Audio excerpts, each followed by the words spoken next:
Well, let's start from what you do know. Let's see it as a colony. So what is maybe the smallest example of a successful colony? Like how big would it need to be to even be successful? Yeah, so the size of the sort of founding population is really important, and this comes really from. I mean, partly it comes from history. We know of lots of examples of a small number of individuals who, establish a new settlement somewhere. That's happened over and over again in human history. But we also know a lot about this from studying islands and looking at how plants and animals arrive on those islands and then what happens to them. And so I draw a lot of those comparisons in my book, and actually look at the settlement of the Pacific Islands as kind of an interesting comparison to what might happen in space, because the ancestors of the Polynesian people, they were really the world's greatest navigators, and they found pretty much every habitable speck of land in the Pacific. In many cases, it was a pretty small number of individuals that established those populations, and they brought everything they needed with them. They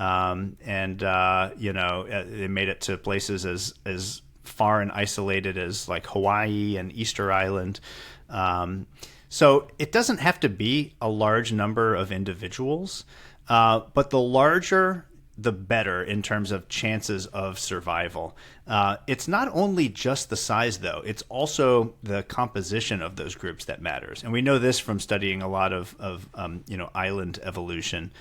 We have something called the founder effect in evolutionary biology, which is basically the observation that, anytime a small number of individuals founds a new population, the identity of that group and the genetic composition of that group has a big impact on the future success and what comes next.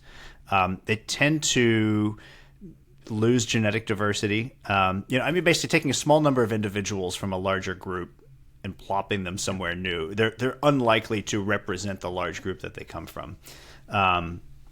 Now we could make some choices about who we choose to send. It depends on who's in charge here, like who gets to go and be the founding settlers on Mars. Are they self-selecting? Are they being told to go?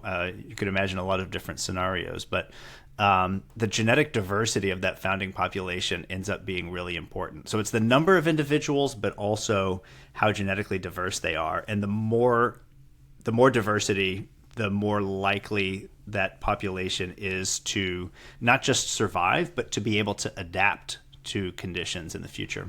Yeah.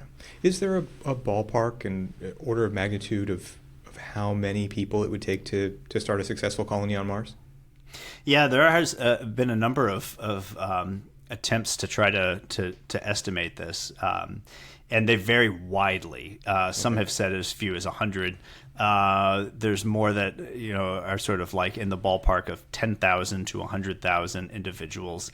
But again, the thing that I hesitate to sort of ever give a number, because you could have 1 million individuals, but if they were all genetically identical, then you're doomed to failure. So like the number only matters because really the larger the population, the more likely it is to be diverse. It's really that diversity that is the most important aspect of sort of setting them up for success. So really, if you were trying to establish a human population on Mars that was going to be kind of founding a new branch of humanity, and you want to set them up for success, you would want to capture as much human genetic diversity as possible.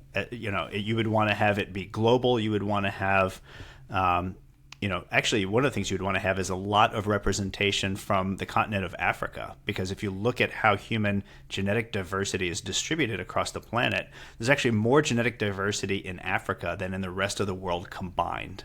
Mm-hmm. So that's a really important, observation. So yeah, the more genetic diversity, the better.